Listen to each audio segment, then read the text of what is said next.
प्यार ना रखो जी। वाहिगुरू जी का खालसा, वाहिगुरू जी की फतेह। इस विच कोई दो रामा नहीं। हर रोज प्रमुख गुरु अस्थानां ते रोज कथा विचार होती है, पर हजे भी प्यो दादे के खजाने विचों बहुत कुछ ऐसा पिया है जिहड़ा हजे संगतां नाल सांझ करन लई उड़ीक करदा है। ਉਹਦੇ ਵਿੱਚੋਂ ਅੱਜ ਆਪਾਂ ਇੱਕ ਵਿਚਾਰ ਦੀ ਸਾਂਝ ਪਾਉਣ ਲੱਗੇ ਹਾਂ। ਗੁਰੂ ਗ੍ਰੰਥ ਸਾਹਿਬ ਜੀ ਦੀ ਪਾਵਨ ਪਵਿੱਤਰ ਬਾਣੀ ਵਿੱਚ 22 ਵਾਰਾਂ ਨੇ। 3 ਵਾਰਾਂ ਗੁਰੂ ਨਾਨਕ ਸਾਹਿਬ ਸੱਚੇ ਪਾਤਸ਼ਾਹ ਦੀਆਂ ਨੇ ਤੇ 4 ਵਾਰਾਂ ਧੰਨ ਗੁਰੂ ਅਮਰਦਾਸ ਸਾਹਿਬ ਸੱਚੇ ਪਾਤਸ਼ਾਹ ਦੀਆਂ ਨੇ। 7 ਹੋ ਗਈਆਂ ਤੇ 8 ਵਾਰਾਂ ਧੰਨ ਗੁਰੂ ਰਾਮਦਾਸ ਸਾਹਿਬ ਸੱਚੇ ਪਾਤਸ਼ਾਹ ਦੀਆਂ ਨੇ। 7 ਤੇ 8 15। 6 ਵਾਰਾਂ ਧੰਨ ਗੁਰੂ ਅਰਜਨ ਪਾਤਸ਼ਾਹ ਜੀ ਮਹਾਰਾਜ ਦੀਆਂ ਨੇ। 15 ਤੇ 6 21। ਇੱਕ ਵਾਰ ਰਾਮਕਲੀ ਰਾਗ ਵਿੱਚ ਬਾਬਾ ਸੱਤਾ ਜੀ ਤੇ ਬਲਵੰਤ ਜੀ ਦੀ ਹੈ। 22 ਵਾਰ। ਪਰ ਇਹਨਾਂ 22 ਵਾਰਾਂ ਦੇ ਵਿੱਚੋਂ 9 ਵਾਰਾਂ ਐਸੀਆਂ ਨੇ ਜਿਨ੍ਹਾਂ ਦੇ ਗਾਉਣ ਲਈ ਸਤਿਗੁਰੂ ਜੀ ਨੇ ਇੱਕ ਧੁਨੀ ਨਿਸ਼ਚਿਤ ਕੀਤੀ ਹੈ ਵੀ ਇਹਨੂੰ ਇਸ ਧੁਨੀ ਤੇ ਗਾਉਣਾ ਹੈ, ਇਸ ਟਿਊਨ ਤੇ, ਇਸ ਤਰਜ ਤੇ ਗਾਉਣਾ ਹੈ। ਇਹ ਸਤਿਗੁਰੂ ਜੀ ਵੱਲੋਂ ਮਿਲੀ ਹੋਈ ਹਦਾਇਤ ਹੈ। ਬਹੁਤ ਵਾਰੀ ਇਹ ਵਿਚਾਰ ਬਣਦੀ ਰਹੀ ਕਿ ਸ਼ਾਇਦ ਇਹ ਵਾਰਾਂ ਦੀਆਂ ਧੁਨੀਆਂ ਗੁਰੂ ਹਰਗੋਬਿੰਦ ਸਾਹਿਬ ਜੀ ਨੇ ਚੜਾਈਆਂ ਨੇ, ਹਰਗੋਬਿੰਦ ਸਾਹਿਬ ਜੀ ਨੇ ਚੜਾਈਆਂ ਨੇ। ਪਰ ਜੋ ਇਤਿਹਾਸ ਦੀ ਖੋਜ ਹੁਣ ਬੌਧਿਕ ਵਿਕਾਸ ਹੋਇਆ ਹੈ, ਉਹਦੇ ਵਿੱਚ ਇਹ ਗੱਲਾਂ ਪ੍ਰਗਟ ਹੋ ਗਈਆਂ ਨੇ। ਭਾਈ Jot Singh ji, principal Teja Singh ji, professor Sahib Singh ji, doctor ਗਿਆਨੀ ਹਰਬੰਸ ਸਿੰਘ ਜੀ, ਇਤਿਹਾਸਕ ਕਿਨਾਂ ਵਿਦਵਾਨਾਂ ਨੇ ਬੜੀ ਖੋਜ ਕਰਕੇ ਗੱਲਾਂ ਦੱਸੀਆਂ ਨੇ ਭਈ ਇਹ ਧੁਨੀਆਂ ਗੁਰੂ ਅਰਜਨ ਪਾਤਸ਼ਾਹ ਜੀ ਮਹਾਰਾਜ ਨੇ ਹੀ ਚੜਾਈਆਂ ਸੀ। ਇਹ ਉਹਨਾਂ ਨੇ ਸੰਪਾਦਨਾ ਕਰਨੀ। ਇਹ ਜਿਹੜੇ ਅਸਲ ਵਿੱਚ ਉਸ ਵੇਲੇ ਜਿਵੇਂ ਗੁਰਬਿਲਾਸ ਪਾਤਸ਼ਾਹ 6ਵੀਂ ਹੈ, ਗੁਰਬਿਲਾਸ ਪਾਤਸ਼ਾਹ 10ਵੀਂ ਹੈ, ਸੂਰਜ ਪ੍ਰਕਾਸ਼ ਹੈ, ਇਤਿਹਾਦਕ ਇਹ ਹੀ ਗ੍ਰੰਥ ਸਰੋਤ ਸਨ, ਵਸੀਲੇ ਸਨ ਤੇ ਇਹਨਾਂ ਗ੍ਰੰਥਾਂ ਦੀ ਕਥਾ ਬਹੁਤ ਜ਼ਿਆਦਾ ਹੋ ਗਈ। ਤਾਂ ਕਰਕੇ ਉਹਨਾਂ ਦੀ ਜਿਹੜੀਆਂ ਗੱਲਾਂ ਨੇ ਉਹ ਸਾਡੇ ਦਿਮਾਗ 'ਚ ਪ੍ਰਪੱਕ ਕਰ ਗਈਆਂ। ਪਰ ਅੱਜ ਜਿਹੜਾ ਬੌਧਿਕ ਵਿਕਾਸ ਹੈ ਉਹ ਦੁਬਾਰੇ ਮੰਗ ਕਰਦਾ ਹੈ ਵੀ ਉਹਨਾਂ ਗ੍ਰੰਥਾਂ ਦਾ ਗੰਭੀਰਤਾ ਨਾਲ ਚਿੰਤਨ ਕਰਨਾ ਚਾਹੀਦਾ। ਇੱਕ ਵਕਤ ਪੱਖ ਮੈਂ ਆਪਣੀ ਗੱਲ ਬਣਾਵਾਂ। ਇਹ 9 ਵਾਰਾਂ ਵਿੱਚੋਂ ਜਿਹੜੀ ਧੁਨੀ ਵਾਲੀ ਵਾਰ ਹੈ ਉਹ ਪਹਿਲੀ ਵਾਰ ਜਿਹੜੀ ਹੈ ਉਹ ਮਾਝ ਰਾਗ ਵਿੱਚ ਹੈ। ਵੈਸੇ ਵਾਰ ਰਾਗ ਸ਼੍ਰੀ ਰਾਗ ਤੋਂ ਸ਼ੁਰੂ ਹੋ ਜਾਂਦੀ ਹੈ, ਪਰ ਆਪਾਂ 22 ਵਿੱਚੋਂ ਸਿਰਫ ਉਹਨਾਂ 9 ਵਾਰਾਂ ਦਾ ਜ਼ਿਕਰ ਕਰਾਂਗੇ ਜਿਨ੍ਹਾਂ ਦੇ ਉੱਤੇ ਧੁਨੀਆਂ ਲਿਖੀਆਂ ਹੁੰਦੀਆਂ ਨੇ। ਜਿਵੇਂ ਆਸਾ ਕੀ ਵਾਰ ਹੈ ਉਹ ਆਸਾ ਰਾਗ ਵਿੱਚ ਆਏਗੀ ਤੇ ਉਦੋਂ ਗੱਲ ਕਰਾਂਗੇ। ਇਹ ਗੁਰਬਾਣੀ ਵਿੱਚ ਕਾਵਿ ਸ਼ੈਲੀਆਂ ਨੂੰ ਬੜਾ ਵਧੀਆ ਢੰਗ ਨਾਲ ਬਿਆਨ ਕੀਤਾ ਹੋਇਆ। ਜਿਹੜੀਆਂ ਗੱਲਾਂ ਲੋਕ ਸਮਝ ਸਕਦੇ ਸਨ ਸਤਿਗੁਰੂ ਜੀ ਨੇ ਉਸੇ ਤਰ੍ਹਾਂ ਸਮਝਾਈਆਂ ਨੇ। ਜਿਵੇਂ ਸ਼ੰਤ ਹੈ, ਸ਼ੰਤ ਵਿਆਹ ਸ਼ਾਦੀ ਦੇ ਵੇਲੇ ਇੱਕ ਦੂਜੇ ਦੀ ਦਿਮਾਗੀ ਤਾਕਤ ਨੂੰ ਪਰਖਣ ਵਾਸਤੇ ਸ਼ੰਤ ਗਾਏ ਜਾਂਦੇ ਸਨ। ਸ਼ੰਤ ਵਿੱਚ ਕੁਝ ਸਵਾਲ ਹੁੰਦੇ ਸਨ, ਕੁਝ ਘੁੰਡੀਆਂ ਹੁੰਦੀਆਂ ਸਨ। ਦੂਜਾ ਸ਼ੰਤ ਰਾਹੀਂ ਹੀ ਉਹਦਾ ਜਵਾਬ ਦਿੰਦਾ ਸੀ। ਉਹਦਾ ਦਿਮਾਗੀ ਪੱਧਰ ਗਿਣਿਆ ਜਾਂਦਾ ਸੀ ਵੀ ਕਿਸ ਗੱਲ ਦਾ ਹੈ, ਇਹ ਕਿੰਨੀ ਕੁ ਸਿਆਣਪ ਵਾਲਾ ਲੜਕਾ ਹੈ ਜਾਂ ਇੰਨੀ ਕੁ ਸਿਆਣਪ ਵਾਲੇ ਇਹਦੇ ਨਾਲ ਦੇ ਆਏ ਸੱਜਣ ਨੇ, ਉਹਦੇ ਤੋਂ ਪੱਧਰ ਗਿਣਿਆ ਜਾਂਦਾ ਸੀ।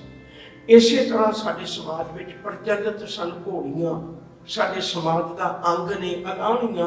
ਉਹਨਾਂ ਸਾਰੀਆਂ ਰਾਹੀਂ ਗੁਰੂ ਜੀ ਨੇ ਬਾਣੀ ਗਾਉਣ ਦੇ ਤਾਕੀਦ ਕੀਤੀ ਹੋਈ ਹੈ, ਘਰਾਂ ਦੀ ਤਾਕੀਦ ਕੀਤੀ ਹੋਈ ਹੈ। ਜਿੱਥੇ ਗੁਰੂ ਗ੍ਰੰਥ ਸਾਹਿਬ ਜੀ ਦੀ ਪਾਵਨ ਬਾਣੀ ਵਿੱਚ 31 ਰਾਗ ਨੇ, ਉਹਨਾਂ ਰਾਗਾਂ ਦੇ ਨਾਲ ਇਹ ਧੁਨੀਆਂ ਵੀ ਗਾਉਣ ਦਾ ਹੁਕਮ ਸਤਿਗੁਰੂ ਜੀ ਨੇ ਬਖਸ਼ਿਸ਼ ਕੀਤਾ ਹੋਇਆ। ਉਸ ਵੇਲੇ ਦੇ ਪ੍ਰਸਿੱਧ कई बारी मैं ये भी सोचदा हुंदा सानूं लगता है भी जिवें गुरु घर विच जिहड़ी आग्या वो ढाਡੀਆਂ ਨੂੰ छेवें पातशाह ने दित्ती, मैनूं लगदा है ढाਡੀਆਂ ਨੂੰ जी आया गुरु अर्जन पातशाह ने कह दित्ता सी जदों वो धुनियां लिख दित्तियां गईयां सी। इत्थों तक जिहड़ी वार अज आपां जिक्र करन लगे हैं ये माझ राग दी वार है, इहदी आखिरी पौड़ी भी इसे तरह की है जो गल चलेगी मैं त्यों तुहाडे नाल गल करांगा। हां ढाडी बेकार कर लाया रात देह के वार तो रो फरमाया, मैनू तो रब ने ढाडी बना के भेजा, गुरु नानक साहब ने प्रमाण कर लिया, ये कबूल किया होया कि मैं भी रब दा ढाडी हाँ। बहुत लवेरे समय तो ढाडी जिहड़े सी वो दुनिया विच जस पाउंदे सन। ये ढाडियां नूं भी एक सुनेहा है भी तुहानूं किहड़े रब दे गुण गाउणे चाहीदे ने, किहड़े राजे दे गुण गाउणे चाहीदे ने, किहड़े शहनशाह दे गुण गाउणे चाहीदे ने। उन्हां दी भी एक बहुत वधिया पद्धरी सेध है। ते उस वेले दे लोकां ने जिहड़ियां 9 वारां ने ਉਹਦੇ ਵਿੱਚੋਂ 4 ਵਾਰਾਂ ਉਹ ਨੇ ਜਿਹੜੀਆਂ ਕਈ ਵਿਦਵਾਨਾਂ 5 ਲਿਖੀਆਂ ਨੇ ਜਿਹੜੀਆਂ ਗੁਰੂ ਨਾਨਕ ਸਾਹਿਬ ਜੀ ਤੋਂ ਲੈ ਕੇ ਗੁਰੂ ਅਰਜਨ ਪਾਤਸ਼ਾਹ ਦੇ ਵੇਲੇ ਢਾਡੀਆਂ ਦੀਆਂ ਗਾਈਆਂ ਗਈਆਂ ਨੇ। 4 ਵਾਰਾਂ ਉਹ ਨੇ ਜਿਹੜੀਆਂ ਉਹਨਾਂ ਤੋਂ ਬਹੁਤ ਸਮਾਂ ਪਹਿਲਾਂ ਗਾਈਆਂ ਗਈਆਂ ਨੇ। ਤੋ ਇਹ ਸਮਝਣ ਵਾਲੀਆਂ ਬਾਤਾਂ ਨੇ ਸਾਡੇ ਜੀਵਨ ਵਿੱਚ। ਅਸੀਂ ਅੱਜ ਦੀ ਜਿਹੜੀ ਵਾਰ ਹੈ ਉਹਦਾ ਪਹਿਲਾਂ ਮੈਂ ਹੈਡਿੰਗ ਪੜ੍ਹਦਾ, ਫਿਰ ਮੈਂ ਤੁਹਾਡੇ ਨਾਲ ਵਿਚਾਰ ਸਾਂਝੀ ਕਰਾਂਗਾ ਤਾਂ ਕਿ ਆਪਾਂ ਨੂੰ ਚੰਗੀ ਤਰ੍ਹਾਂ ਸਾਰੀ ਗੱਲ ਪਤਾ ਲੱਗ ਜਾਏ। ਇਹ ਧੰਨ ਗੁਰੂ ਗ੍ਰੰਥ ਸਾਹਿਬ ਸੱਚੇ ਪਾਤਸ਼ਾਹ ਜੀ ਮਹਾਰਾਜ ਦੇ 137 ਅੰਕ ਦੇ ਉੱਤੇ ਹੈ। ਇਹ ਮਾਝ ਦੀ ਵਾਰ ਦੇ ਵਿੱਚ ਹੈ ਜਿਹਦੇ ਵਿੱਚ ਸਤਿਗੁਰੂ ਜੀ ਨੇ ਜ਼ਿਕਰ ਕੀਤਾ ਹੋਇਆ। ਮੈਂ ਹੈਡਿੰਗ ਦੀ ਉਹ ਸਾਂਝ ਪਾਵਾਂਗਾ, ਵਾਰ ਮਾਝ ਕੀ ਤਥਾ ਸ਼ਲੋਕ ਮਹਲਾ ਪਹਿਲਾ। ਇਹ ਹੈਡਿੰਗ ਹੈ। ਵਾਜ ਮਾਰ ਕੀ ਮਾਝ ਕੀ ਮਾਝ ਰਾਗ ਦੀ ਇਹ ਵਾਰ ਹੈ। ਮਾਝ ਰਾਗ ਵਿੱਚ ਇਹ ਵਾਰ ਹੈ। ਮਾਝ ਰਾਗ ਦਾ ਨਾਮ ਹੈ, ਇਹ ਮਾਝੇ ਦਾ ਰਾਗ ਹੈ। ਸਤਿਗੁਰੂ ਜੀ ਨੇ ਕਿਰਪਾ ਕੀਤੀ, ਗੁਰੂ ਰਾਮਦਾਸ ਸਾਹਿਬ ਸੱਚੇ ਪਾਤਸ਼ਾਹ ਦੀ ਇਹ ਬੜੀ ਵੱਡੀ ਦੇਣ ਹੈ। ਇਹ ਭਗਤੀ ਸੰਗੀਤ, ਇਹ ਸ਼ਾਸਤਰੀ ਸੰਗੀਤ ਵਿੱਚ ਇਹ ਰਾਗ ਨਹੀਂ ਹੈ। ਇਹ ਵੀ ਕਰਨਾ ਮਾਝ ਰਾਗ ਦੇ ਵਿੱਚ ਯਾਦ ਰੱਖੋ ਜੇ ਕਿਸੇ ਭਗਤ ਦੀ ਬਾਣੀ ਨਹੀਂ ਹੈ। ਇਹ ਸਿਰਫ ਮਾਝੇ ਦੇ ਇਲਾਕੇ 'ਚ ਗਾਇਆ ਜਾਣ ਵਾਲਾ ਰਾਗ ਸੀ। ਇੱਕ ਵੱਖਰਾ ਪੱਖ ਮੈਂ ਜਿਹੜੀ ਬੇਨਤੀ ਕਰਨੀ ਚਾਹੁੰਦਾ, ਵਾਰ ਮਾਝ ਕੀ ਤਥਾ ਅਤੇ ਸ਼ਲੋਕ ਮਹਲਾ ਪਹਿਲਾ। ਮੈਂ ਥੋੜਾ ਜਿਹਾ ਰੁਕਣਾ ਚਾਹੁੰਦਾ। ਵਾਰ ਹੁੰਦਾ ਸੀ, ਵਾਰ ਸ਼ਬਦ ਬਣਿਆ ਹੈ ਜਦੋਂ ਦੋ ਯੋਧੇ ਦੋ ਪਾਸਿਆਂ ਤੋਂ ਜੰਗ ਦੇ ਮੈਦਾਨ ਵਿੱਚ ਜੂਝ ਰਹੀਆਂ ਫੌਜਾਂ, ਉਹ ਜਦੋਂ ਜੰਗ ਪੂਰੇ ਜੋਬਨ ਤੇ ਹੁੰਦਾ, ਕਟਾਵਟੀ ਦੇ ਪੂਰੇ ਜੋਬਨ ਤੇ ਹੁੰਦਾ ਜੰਗ, ਇੱਕ ਦੂਜੇ ਤੇ ਵਾਰ ਹੋ ਰਹੇ ਨੇ, ਬਹੁਤ ਤਿੱਖੇ ਵਾਰ ਹੋ ਰਹੇ ਨੇ। ਉਸ ਵੇਲੇ ਦੇ ਦ੍ਰਿਸ਼ ਨੂੰ ਕਾਵਿ ਰੂਪ ਵਿੱਚ ਬਿਆਨ ਕਰਨਾ ਵਾਰ ਹੁੰਦਾ ਹੈ। ਇੱਕ ਪਾਸੇ ਉਹਨਾਂ ਦੇ ਸੂਰਮਿਆਂ ਦੇ ਵਾਰ ਹੋ ਰਹੇ ਨੇ, ਉਹਨਾਂ ਵਾਰਾਂ ਨੂੰ ਕਾਵਿ ਰੂਪ ਵਿੱਚ ਬਿਆਨ ਕਰਨਾ ਉਹ ਵੀ ਵਾਰ ਹੀ ਕਹਾਉਂਦਾ ਹੈ, ਉਹਨੂੰ ਵੀ ਵਾਰ ਹੀ ਕਹਿੰਦੇ ਨੇ। ਇਹ ਢਾਡੀ ਗਾਇਆ ਕਰਦੇ ਸਨ। ਇਹ ਯੋਧਿਆਂ ਦੀਆਂ ਵਾਰਾਂ ਹੁੰਦੀਆਂ ਸਨ, ਸੂਰਬੀਰਾਂ ਦੀਆਂ ਵਾਰਾਂ ਹੁੰਦੀਆਂ ਸਨ ਵੀ ਕਿਵੇਂ ਇੱਕ ਦੂਜੇ ਨਾਲ ਜੂਝਦੇ ਨੇ। ਗੁਰੂ ਗ੍ਰੰਥ ਸਾਹਿਬ ਦੇ ਵਿੱਚ ਵੀ ਵਾਰਾਂ ਦਾ ਜ਼ਿਕਰ ਹੈ। ਹੁਣ ਇੱਕ ਪਾਸੇ ਮਾਇਆ ਹੈ, ਇੱਕ ਪਾਸੇ ਵਿਕਾਰ ਹੈ, ਮੋਗਮ ਫੌਜ ਹਠਲੀ ਹੈ, ਇਹਨਾਂ ਦੀ ਬਹੁਤ ਵੱਡੀ ਫੌਜ ਹੈ, ਤੇ ਦੂਜੇ ਪਾਸੇ ਜੀਵ ਹੈ, ਇਹਨੇ ਲੜਨਾ ਹੈ। ਇਹਨੇ ਗੁਰੂ ਕੋਲੋਂ ਸਿੱਖਿਆ ਲੈ ਕੇ, ਗੁਰੂ ਕੋਲੋਂ ਸਤ ਸੰਤੋਖ ਦੀ ਫੌਜ ਲੈ ਕੇ, ਗੁਰੂ ਕੋਲੋਂ ਸ਼ੁਭ ਗੁਣਾਂ ਦੀ ਫੌਜ ਲੈ ਕੇ ਇਹਨੇ ਲੜਨਾ ਹੈ। ਜਿਹੜੇ ਇੱਥੇ ਇਸ ਦੁਨੀਆ ਦੇ ਜੰਗ ਵਿੱਚ ਯੋਧੇ ਲੜ ਕੇ ਜਿੱਤ ਹਾਸਲ ਕਰ ਲੈਂਦੇ ਨੇ ਉਹ ਪ੍ਰਵਾਨ ਹੋ ਜਾਂਦੇ ਨੇ। ਜਿਹੜੇ ਵਿਕਾਰਾਂ ਦੇ ਪੱਖੋਂ ਹਾਰ ਜਾਂਦੇ ਨੇ ਤੇ ਤੁਸੀਂ ਸਮਝਦੇ ਹੋ ਵੀ ਹਾਰੇ ਹੋਏ ਮਨੁੱਖ ਦੀ ਕੀ ਹਾਲਾਤ ਹੁੰਦੇ ਨੇ, ਕੀ ਹਾਲਤ ਹੁੰਦੀ ਹੈ। ਉਵੇਂ ਬਹੁਤਾਤ ਲੋਕ ਨਿੱਤ ਦੇ ਸਾਡੇ ਜੰਗ ਹੋ ਰਿਹਾ, ਕਦੇ ਕਾਮ ਵਾਰ ਕਰਦਾ, ਕਦੇ ਕ੍ਰੋਧ ਵਾਰ ਕਰਦਾ, ਕਦੇ ਲੋਭ ਵਾਰ ਕਰਦਾ, ਕਦੇ ਮੋਹ ਵਾਰ ਕਰਦਾ, ਕਦੇ ਹੰਕਾਰ ਵਾਰ ਕਰਦਾ। ਪਰ ਅਸੀਂ ਗੁਰੂ ਦੀ ਦਿੱਤੇ ਕੋਈ ਗੁਣਾਂ ਦੇ ਹਥਿਆਰਾਂ ਨਾਲ ਉਹਨਾਂ ਦਾ ਮੂੰਹ ਮੋੜਨਾ ਹੈ। ਕਾਮ ਦਾ ਮੂੰਹ ਮੋੜਨਾ ਹੈ ਨਾਮ ਦੇ ਨਾਲ, ਕ੍ਰੋਧ ਦਾ ਮੂੰਹ ਮੋੜਨਾ ਹੈ ਵੀਰ ਰਸ ਦੇ ਨਾਲ, ਲੋਭ ਦਾ ਮੂੰਹ ਮੋੜਨਾ ਹੈ ਸੰਤੋਖ ਦੇ ਨਾਲ, ਮੋਹ ਦਾ ਮੂੰਹ ਮੋੜਨਾ ਹੈ ਅਸੀਂ ਪ੍ਰੇਮ ਦੇ ਨਾਲ, ਹੰਕਾਰ ਦਾ ਮੂੰਹ ਮੋੜਨਾ ਹੈ ਅਸੀਂ ਸਵੈਮਾਨ ਦੇ ਨਾਲ, ਆਪਣੇ ਆਪ ਤੇ ਭਰੋਸਾ ਤੇ ਗੁਰੂ ਤੇ ਭਰੋਸਾ। ਇਹਨਾਂ ਗੁਣਾਂ ਨੂੰ ਲੈ ਕੇ ਅਸੀਂ ਇਹ ਜ਼ਿੰਦਗੀ ਦੀ ਲੜਾਈ ਵਿੱਚ ਸ਼ਾਮਲ ਹੋਣਾ ਹੈ ਤੇ ਉਹਦੇ ਵਿੱਚੋਂ ਜਿੱਤਣਾ। ਮੈਂ ਆਪਣੀ ਘਰ ਵੱਲ ਵਾਪਸ ਆਵਾਂ। ਸਤਿਗੁਰੂ ਜੀ ਨੇ ਉਸ ਵੇਲੇ ਦੇ ਯੋਧਿਆਂ ਦੇ ਜਿਹੜੀਆਂ ਵਾਰਾਂ ਲੋਕਾਂ ਵਿੱਚ ਬੜੀਆਂ ਪ੍ਰਸਿੱਧ ਸੀ, ਉਹਨਾਂ ਦੀ ਟਿਊਨ ਤੇ ਗਾਉਣ ਦਾ ਹੁਕਮ ਕੀਤਾ ਹੋਇਆ। ਇਹ ਜਿਹੜੀ ਵਾਰ ਹੈ ਇਹਦਾ ਅਗਲਾ ਹੈਡਿੰਗ ਹੈ मालिक मुरीद तथा चंद्रहड़ा सोइया की धुनी गा बनी। ये उस धुनी ते गाउण दा हुक्म है। किहड़ी वारता जिहड़ी एक मालिक मुरीद, असल विच उहदा नाम मुरीद है, असल विच उहदा नाम मुरीद है। ये दोवें जोधे मालिक मुरीद इको ही ना है। दूजा चंद्रहड़ा सोइया ये दूजा ना है। मैं इको ही ना कर दिया पहला। मालिक इनू मिलिया होया खिताब है, मालिक इनू मिलिया होया अवार्ड है, मालिक इनू मिलिया होया शब्द है। असल विच इहदा नाम जिहड़ा है वो असल विच मुरीद खां है। मैं हुण तो बाद मुरीद लेके चलांगा ताकि आपां नूं समझना सौखा हो जाए। चंद्रहड़ा सोइया, सोइया उहदी एक जद है, उहदी एक नां जुड़िया होया। चंद्रहड़ा असल विच उहदा नां है। हुण आपां दो नां लेके चलांगे, एक मुरीद खां, एक चंद्रहड़ा। ये दोवें अकबर बादशाह दे वेले, मेरा ख्याल है इतना तुहानूं याद ही होवेगा। अकबर बादशाह किहड़े गुरु दे वेले होया? धन गुरु अमरदास जी दे वेले। ये चेते रखण वाली बात है। सानूं इह तां दिमाग च आई जाएगा ना भी उस काल दी, उस समय दी गल चल रही है। अकबर बादशाह दे वेले अकबर के दरबार के तो राजपूत के बहुत बड़े योद्धे सन, बड़े सूरवीर सन। दोनों कौन कौन? एक मुरीद खां, एक चंद्रहड़ा।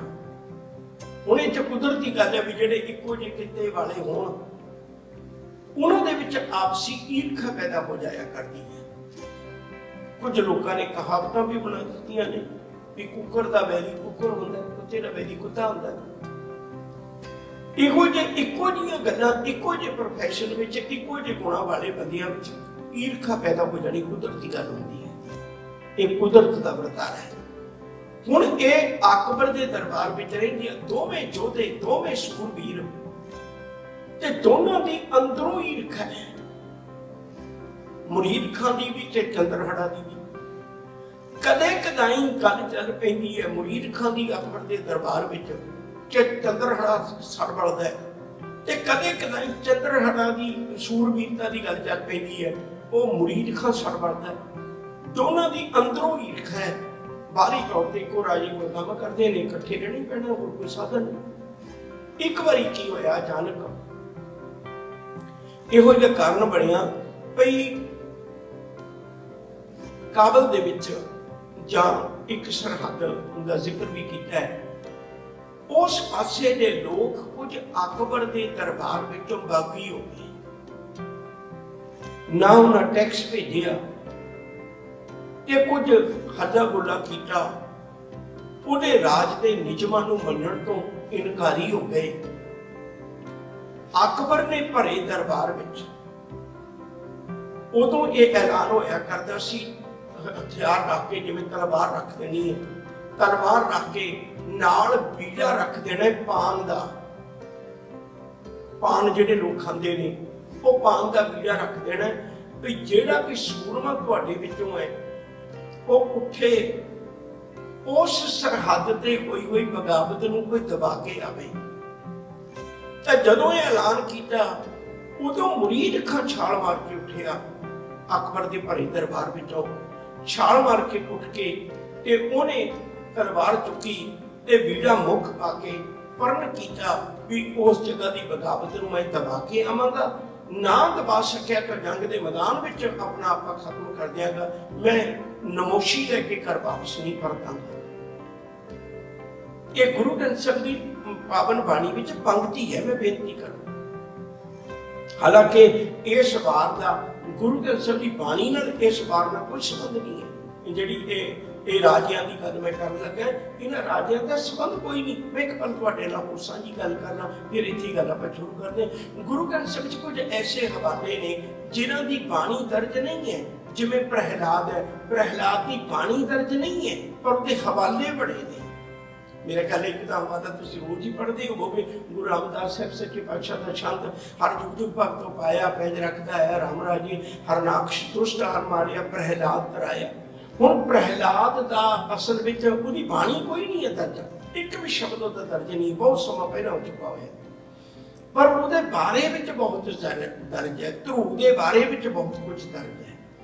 ਇਸੇ ਤਰ੍ਹਾਂ ਇਹਨਾਂ ਰਾਜਿਆਂ ਦਾ ਕੋਈ ਵਚਨ ਗੁਰੂ ਗ੍ਰੰਥ ਸਾਹਿਬ 'ਚ ਦਰਜ ਨਹੀਂ ਹੈ, ਪਰ ਰਾਜਿਆਂ ਨੇ ਉਸ ਵੇਲੇ ਜਿਹੜੀ ਢਾਡੀਆਂ ਨੇ ਬਾਹਰ ਗਾਈ, ਉਹਦੀ ਟਿਊਨ ਬਹੁਤ ਚੰਗੀ ਸੀ, ਉਹਦੀ ਤਰਜ ਬਹੁਤ ਚੰਗੀ ਸੀ, ਲੋਕਾਂ ਦੇ ਮਨਾਂ ਤੇ ਅਸਰ ਕਰਦੀ ਸੀ। ਸਤਿਗੁਰੂ ਜੀ ਨੇ ਇਹ ਵਾਰ ਉਸ ਤਰਜ ਤੇ ਗਾਉਣ ਦਾ ਹੁਕਮ ਕਰ ਦਿੱਤਾ ਤਾਂ ਕਿ ਲੋਕਾਂ ਦੇ ਦਿਲਾਂ ਵਿੱਚ ਗੁਰਬਾਣੀ ਦੀ ਛਾਪ ਲੱਗ ਜਾਏ, ਉਹਨੂੰ ਗੁਰਬਾਣੀ ਦੀ ਸਮਝ ਆ ਜਾਏ। ਮੈਂ ਫਿਰ ਆਪਣੀ ਗੱਲ ਵੱਲ ਜਾਣਾ ਚਾਹੁੰਦਾ। ਹੁਣ ਜਦੋਂ ਮੁਰੀਦ ਖਾਂ ਨੇ ਅਕਬਰ ਦੇ ਦਰਬਾਰ ਵਿੱਚ ਪਰਨ ਕੀਤਾ ਵੀ ਇਸ ਬਗਾਵਤ ਨੂੰ ਮੈਂ ਦਬਾ ਕੇ ਆਵਾਂਗਾ, ਉਹਨੇ ਪਾਣ ਦਾ ਬੂਝਾ ਖਾਧਾ ਤੇ ਤਲਵਾਰ ਚੁੱਕੀ, ਫੌਜ ਲੈ ਕੇ, ਖਜ਼ਾਨੇ ਲੈ ਕੇ ਚਲਾ ਗਿਆ। ਜਾ ਕੇ ਸਰਹੱਦ ਤੇ ਉਹਨੇ ਜਿੱਤ ਹਾਸਲ ਕਰ ਲਈ, ਉੱਥੋਂ ਦੀ ਬਗਾਵਤ ਨੂੰ ਦਬਾ ਦਿੱਤਾ ਤੇ ਲੋਕਾਂ ਕੋਲੋਂ ਰਹਿੰਦਾ ਟੈਕਸ ਵੀ ਵਸੂਲ ਲਿਆ, ਸਾਰੀ ਤਿਆਰੀ ਕਰ ਲਈ। ਪਰ ਇਸ ਕੰਮ 'ਚ ਉਹਨੂੰ ਕਾਫੀ ਵਕਤ ਲੱਗ ਗਿਆ।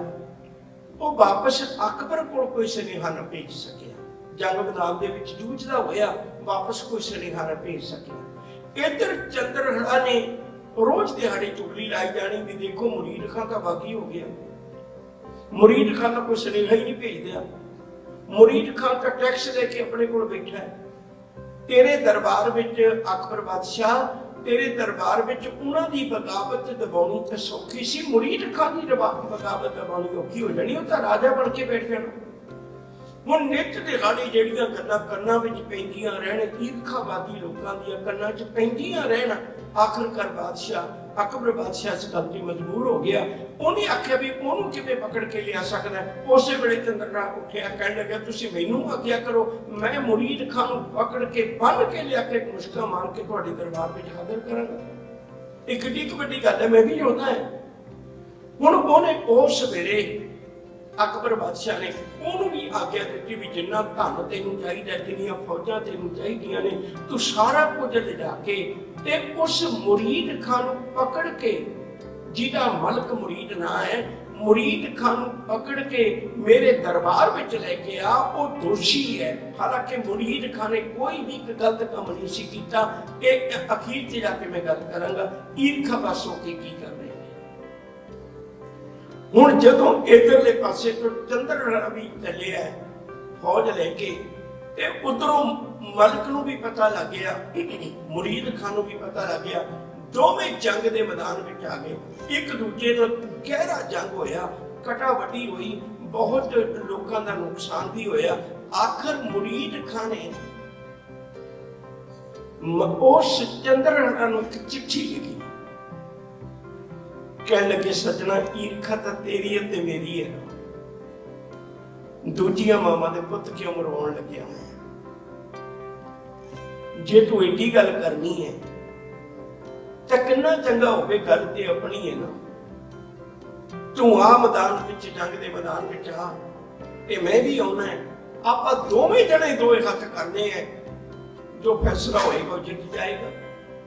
ਬਗਾਨੇ ਪੁੱਤਾਂ ਦੇ ਨਾਂ ਤੇ ਹੋਲੀ ਨਾ ਖੇਡ, ਤੂੰ ਆਪਣੇ ਤੌਰ ਤੇ ਆ। ਫਿਰ ਉਦੋਂ ਇਧਰਲੇ ਪਾਸੇ ਤੋਂ ਮੁਰੀਦ ਖਾਂ ਆ ਗਿਆ, ਇਧਰਲੇ ਪਾਸੇ ਤੋਂ ਚੰਦਰਹੜਾ ਆ ਗਿਆ। ਫੌਜਾਂ ਆਸੇ ਪਾਸੇ ਖਲੋਤੀਆਂ ਨੇ, ਦੇਖਦੀਆਂ ਨੇ। ਦੋਨੇ ਯੋਧੇ ਜੰਗ ਦੇ ਮੈਦਾਨ ਵਿੱਚ ਜੂਝੇ। ਹੁਣ ਦੋਵੇਂ ਸੂਰਬੀਰ ਨੇ, ਦੋਵੇਂ ਸ਼ਸਤਰ ਵਿਦਿਆ ਤੋਂ ਜਾਣੂ ਨੇ ਚੰਗੇ, ਹਰ ਗੱਲ ਤੋਂ ਵਾਕਫ ਨੇ ਚੰਗੇ।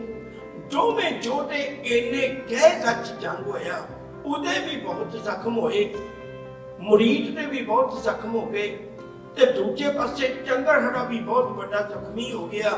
ਲੜਦਿਆਂ ਦੋਵੇਂ ਡਿੱਗ ਪਏ ਤੇ ਆਖਰਕਾਰ ਜ਼ਖਮਾਂ ਦੀ ਤਾਬ ਨਾਲ ਸਹਾਰਦੇ ਹੋਏ ਦੋਵੇਂ ਚੜ੍ਹਾਈ ਕਰਕੇ ਸ਼ਾਮ ਤੱਕ ਦੋਨਾਂ ਦੀ ਕਹਾਣੀ ਖਤਮ ਹੋ ਗਈ। ਉਸ ਵੇਲੇ ਦੇ ਢਾਡੀਆਂ ਨੇ ਇਸ ਜੰਗ ਦਾ ਬਿਰਤਾਂਤ ਲਿਖ ਕੇ ਉਹ ਗਾਇਆ। ਸਾਡੀ ਕੌਮ ਦੇ ਵਿਦਵਾਨਾਂ ਨੇ ਬੜੀ ਮਿਹਨਤ ਕਰਕੇ ਉਹ ਜਿਹੜੀ ਵਾਰ ਉਸ ਵੇਲੇ ਢਾਡੀਆਂ ਨੇ ਗਾਈ, ਉਹਦੇ ਕੁਝ ਨਮੂਨੇ ਵੀ ਨੇ, ਕੁਝ ਵਾਰਾਂ ਦੇ ਨਮੂਨੇ ਮਿਲਦੇ ਨੇ, ਜਿਹੜੀਆਂ ਦੇ ਮਿਲਦੇ ਨੇ ਮੈਂ ਤੁਹਾਡੇ ਨਾਲ ਸਾਂਝੇ ਕਰਾਂਗਾ। ਵਾਰ ਦੇ ਵਿੱਚ ਕੱਲੀ ਪੌੜੀ ਹੁੰਦੀ ਹੈ, आ हुण कल्ली पौड़ी है जिहड़ी उस वेले दे ढाडियां ने गाई सी। उस वेले दे ढाडियां ने ये गाई सी। उन्हां ने गाई सी काबल विच मुरीद खां चढ़िया बड़ जोर। काबल दे विच मुरीद खां जिहड़ा अकबर बादशाह दा फौजदार है, वो अपने वालों फौज लेके गया भी मैं उत्थों की बगावत दबा देंगा। पर जदों कोई सुनेहा ना भेजिया, चंद्रहड़ा दी नित दी चुगलियां ने, उन्हें चंद्रहड़ा नूं भी फौज दे के भेजिया भी तू भी जा चंद्रहड़ा फौज लै। चढ़िया बड़ जोर कहंदे वो भी अपने वालों बहुत सारी फौज लेके वो मलक नाल जंग लड़न वास्ते चला गया। दोहां कंधारा मुंह जुड़े दमामे दौर, दोनों के मुंह जुड़ के भाव दोनों का आपस में ही टाकरा हो गया। दमामा होंदा है जिहड़ा वो जंग के मैदान में नगारा बजाया जाता है, दोनों पासियां तो नगारे बजते हैं, दोनों सूरे जूझते हैं। उन्होंने शातर पुजते सूरियां सिर लथे दौर कहते इहो जी कह कर लड़ाई हुई। सिर वट वट के एक दूजे के सुट दिते उन्होंने फौजियों ने, उन्होंने लोगों ने, ते आपस में ही फैसला होया भी बेगाने पुत मरवाउण की बजाय आपां आपस में ही लड़ीए, आपस में ही जंग लड़ीए। वो होली खेले चंद्रहा रंग लगे शोर कहते उदों ये मान लो भी होली खेली है चंद्रहा ने जाके इतनी गंभीरता नाल जंग लड़िया। इउं लगदा है जिवें होली खेड रहे होण, जदों शस्त्र बजदा है उदों उहदे विचों लहू दीयां फुआरां इवें डिगदियां ने ते कपड़े भिजदे ने, जिवें होली दे विच एक दूजे नूं रंग नाल रंगिया जांदा है ते ओह भिओ दित्ता जांदा है उहनां रंगां दे नाल। इवें इउं लगदा है जिवें उन्हां ने लहू दे रंग नाल होली खेडी ते एक दूजे नूं भिओ के रख दित्ता। दोवें तरफां जुटियां मर वगन तोर कहते दोनों पासियां तो मरण मराउण वालियां गल्लां होईयां ने, एक दूजे दे उत्ते जान मारन तो भी पिछे नहीं हटदे। ते कहंदे मैं भी राय सदाए सां। हुण चंद्रहड़ा कहंदा मैं कोई घट नहीं है, बड़िया लाहौर कहते मैं कोई घट नहीं, मैं भी राय सदाउणा अपने आप नूं, मेरा भी नां है ते मैं भी लाहौर दे विच आके बढ़िया ते तैनूं पकड़ के लेके जाना है, मेरा फर्ज बनदा है। दोवें सूरे सामने जूझे उस ठौर कहते दोवें सूरमे एक दूजे के सामने उस ठौर का मतलब उस थां दे उत्ते एक दूजे दे नाल लड़े।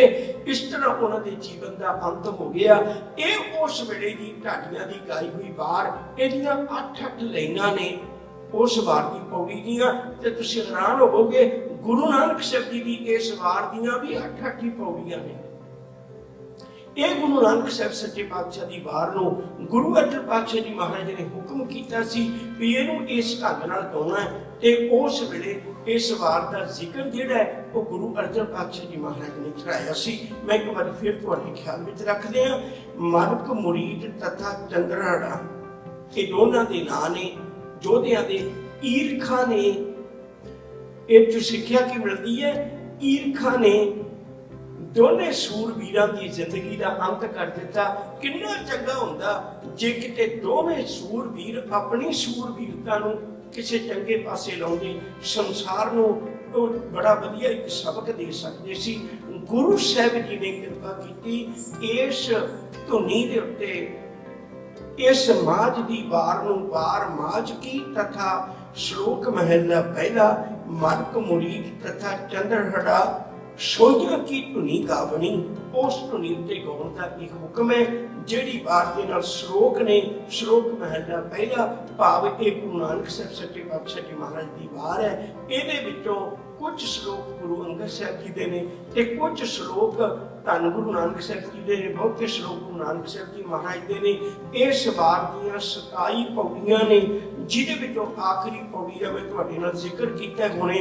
उस वार दे उस पौड़ी दे विचों सतगुरु जी कृपा करदे ने, हौं ढाडी बेकार कारे लाया, मैं भी उस मालक दे घर दा एक ढाडी है ते मैनूं मेरे मालक ने कृपा करके इस आरे विच लाया होया ते मैं मालक दे घर दे गुण गाउंदा है। राह देह के वार तो फरमाया, मैनूं इक्को ही गल रब ने वचन आखिया ਤੁਰ ਦਰਗਾਹ ਤੋਂ ਇੱਕ ਵਚਨ ਆਖਿਆ, ਨਿਰੰਕਾਰ ਨੇ ਇੱਕ ਵਚਨ ਆਖਿਆ ਵੀ ਦਿਨ ਅਤੇ ਰਾਤ ਉਸ ਸੱਚੇ ਦਾ ਜਸ ਗਾ। ਸਤਿਗੁਰੂ ਜੀ ਨੇ ਢਾਡੀਆਂ ਨੂੰ ਵੀ ਇੱਕ ਸੇਧ ਦਿੱਤੀ ਹੈ, ਬਖਸ਼ਿਸ਼ ਕੀਤੀ ਹੈ ਕਿ ਸਾਨੂੰ ਕਿਹਦਾ ਜਸ ਪਾਉਣਾ ਚਾਹੀਦਾ। ਉਸ ਵੇਲੇ ਲੋਕ ਰਾਜੇ ਮਹਾਰਾਜਿਆਂ ਦੇ ਜਸ ਗਾਇਆ ਕਰਦੇ ਸਨ। ਤੋਂ ਗੁਰਦੇਵ ਸੱਚੇ ਪਾਤਸ਼ਾਹ ਨੇ ਬੜੀ ਵੱਡੀ ਇੱਕ ਸਾਡੇ ਲਈ ਦਾਤ ਬਖਸ਼ਿਸ਼ ਕੀਤੀ ਹੈ। ਉਸ ਵਕਤ ਦੇ ਜਿਹੜੇ ਵੀ ਪ੍ਰਸਿੱਧ ਚੀਜ਼ਾਂ ਸਨ, ਜਿਹੜੀਆਂ ਵੀ ਚੰਗੀਆਂ ਚੀਜ਼ਾਂ ਸਨ, ਉਹਨਾਂ ਦੇ ਉੱਤੇ ਗੁਰਬਾਣੀ ਨੂੰ ਗਾ ਕੇ ਤੇ ਆਪਣੇ ਜੀਵਨ ਵਿੱਚ ਗੁਰਮਤਿ ਦਾ ਉਪਦੇਸ਼ ਧਾਰਨ ਕਰਨਾ ਹੈ। ਯਾਦ ਰੱਖਿਓ ਜੀ, ਵਾਰ ਕੇਵਲ ਪੌੜੀਆਂ ਹੁੰਦੀਆਂ ਨੇ, ਇਹਦੇ ਨਾਲ ਸ਼ਲੋਕ ਗੁਰੂ ਅਰਜਨ ਪਾਤਸ਼ਾਹ ਨੇ ਦਰਜ ਕੀਤੇ ਨੇ। ਸ਼ਲੋਕ ਕਿਉਂ ਦਰਜ ਕੀਤੇ ਨੇ? ਕਿਉਂਕਿ ਵਾਰ ਦੀ ਪੌੜੀ ਹੁੰਦੀ ਹੈ ਇੱਕ, ਜਿਵੇਂ ਮੰਨ ਲਓ ਵੀ ਇੱਕ ਅਨੰਦਪੁਰ ਸਾਹਿਬ ਜੰਗ ਹੋਇਆ, ਉਸ ਵੇਲੇ ਦੀ ਝਾਕੀ ਆ ਗਈ। ਦੂਜੀ ਵਾਰੀ ਚਮਕੌਰ ਸਾਹਿਬ ਜੰਗ ਹੋਇਆ, ਉਸ ਵੇਲੇ ਦੀ ਝਾਕੀ ਆ ਗਈ। ਹੁਣ ਜਿਹੜਾ ਸਰੋਤਾ ਉਹਨੂੰ ਤੇ ਪਤਾ ਨਹੀਂ ਨਾ ਲੱਗ ਸਕਣਾ, ਢਾਡੀਆਂ ਨੇ ਵਾਰ ਗਾ ਦਿੱਤੀ ਅਨੰਦਪੁਰ ਸਾਹਿਬ ਦੀ ਤੇ ਢਾਡੀਆਂ ਨੇ ਵਾਰ ਗਾ ਦਿੱਤੀ ਚਮਕੌਰ ਸਾਹਿਬ ਦੀ, ਪਰ ਇਹ ਨਹੀਂ ਨਾ ਪਤਾ ਲੱਗਣਾ ਵੀ ਹੁਣੇ ਤਾਂ ਅਨੰਦਪੁਰ ਸਾਹਿਬ ਦਾ ਜ਼ਿਕਰ ਕਰ ਰਿਹਾ ਸੀ ਤੇ ਹੁਣੇ ਚਮਕੌਰ ਸਾਹਿਬ ਕਿਵੇਂ ਆ ਗਈ। ਫਿਰ ਜਿਹੜਾ ਵਿਚਲਾ ਗੈਪ ਹੈ ਉਹਨੂੰ ਪੂਰਾ ਕਰਨ ਵਾਸਤੇ ਢਾਡੀ ਜੱਥੇ ਵਿੱਚ ਇੱਕ ਹੈਡ ਹੁੰਦੇ ਨੇ, ਜਿਹੜੇ ਨਾਂ ਤੇ ਢਾਡੀ ਜੱਥਾ ਹੁੰਦਾ ਹੈ। ਫਿਰ ਉਹ ਲੈਕਚਰ ਦੇ ਕੇ, ਇਤਿਹਾਸਕ ਜਾਣਕਾਰੀ ਦੇ ਕੇ ਉਹ ਦੱਸਦੇ ਨੇ ਵੀ ਕਿਵੇਂ ਅਨੰਦਪੁਰ ਸਾਹਿਬ ਦਾ ਜੰਗ ਲੜ ਕੇ ਹੁਣ ਉੱਥੋਂ ਫੌਜਾਂ ਕੂਚ ਕੀਤੀਆਂ, ਰਸਤੇ ਵਿੱਚੋਂ ਕਿਵੇਂ ਮੁਸ਼ਕਲਾਂ ਝੱਲਦੀਆਂ ਚਮਕੌਰ ਸਾਹਿਬ ਪਹੁੰਚੀਆਂ। ਚਮਕੌਰ ਸਾਹਿਬ ਫਿਰ ਦੁਬਾਰੇ ਜੰਗ ਦੀ ਤਿਆਰੀ ਹੋ ਕੇ ਕਿਹੜੀਆਂ ਉਦੋਂ ਦੋ ਧਿਰਾਂ ਨੇ ਜਿਨ੍ਹਾਂ ਵਿੱਚ ਫਿਰ ਦੁਬਾਰੇ ਜੰਗ ਹੋਣ ਲੱਗਿਆ। ਉਹ ਵਿਚਲੀ ਗੱਲ ਜਿਹੜੀ ਹੈ ਉਹ ਢਾਡੀ ਜਥੇਦਾਰ ਨੇ ਦੱਸਣੀ ਹੁੰਦੀ ਹੈ। ਇੱਥੇ ਵੀ ਪੌੜੀਆਂ ਸਨ ਤੇ ਪਤਾ ਨਹੀਂ ਸੀ ਲੱਗਦਾ। ਗੁਰੂ ਸਾਹਿਬ ਨੇ ਕਿਰਪਾ ਕੀਤੀ, ਜਿਹੜੇ ਸ਼ਲੋਕ ਨੇ ਯਾਦ ਰੱਖਿਓ, ਜੋ ਢਾਡੀ ਜਥੇਦਾਰੀ ਦਾ ਕੰਮ ਕਰਦੇ ਨੇ, ਉਹ ਵਿਚਲੇ ਪਾੜੇ ਨੂੰ ਉਹ ਪੂਰਾ ਕਰਦੇ ਨੇ ਵੀ ਇਹ ਪੌੜੀ ਜਿਹੜੀ ਹੈ ਉਸ ਤੋਂ ਅਗਲੀ ਪੌੜੀ ਜਿਹੜੀ ਹੈ ਉਹਦੇ ਦਰਮਿਆਨ ਜਿਹੜਾ ਵਕਫਾ ਹੈ ਉਹ ਸ਼ਲੋਕ ਪੂਰਾ ਕਰਦੇ ਨੇ, ਸ਼ਲੋਕ ਉਹ ਵਿਆਖਿਆ ਦਿੰਦੇ ਨੇ। ਤਾਂ ਕਰਕੇ ਸਤਿਗੁਰੂ ਜੀ ਨੇ, ਗੁਰੂ ਅਰਜਨ ਪਾਤਸ਼ਾਹ ਜੀ ਨੇ ਉਹ ਸ਼ਲੋਕ ਦਰਜ ਕੀਤੇ ਸਨ। ਸਮੇਂ ਨੇ ਪੰਧ ਮੁਕਾ ਲਿਆ ਤੇ ਅਗਲੇਰੀ ਵਿਚਾਰ ਆਪਾਂ ਕੱਲ ਰੋਜ਼ ਅਗਲੀ ਧੁਨੀ ਦੀ ਗੱਲ ਕਰਾਂਗੇ। ਜਿਹੜੀਆਂ 9 ਧੁਨੀਆਂ ਨੇ ਉਹਨਾਂ ਸਾਰੀਆਂ ਦਾ ਆਪਾਂ ਜ਼ਿਕਰ ਕਰਾਂਗੇ ਜਿਵੇਂ ਜਿਵੇਂ ਦਾ ਵਕਤ ਬਣਦਾ ਗਿਆ। ਭੁੱਲਾਂ ਚੁੱਕਾਂ ਦੀ ਖਿਮਾ ਜੀ। ਆਦਬ ਸਤਿਕਾਰ ਨਾਲ ਅਗਲੇਰਾ ਪ੍ਰੋਗਰਾਮ ਬਹੁਤ ਸੁਹਾਵਣਾ ਹੈ। ਸਰਵਣ ਕਰੋ ਜੀ, ਪਿਆਰ ਨਾਲ ਆਖੋ ਵਾਹਿਗੁਰੂ ਜੀ ਕਾ ਖਾਲਸਾ।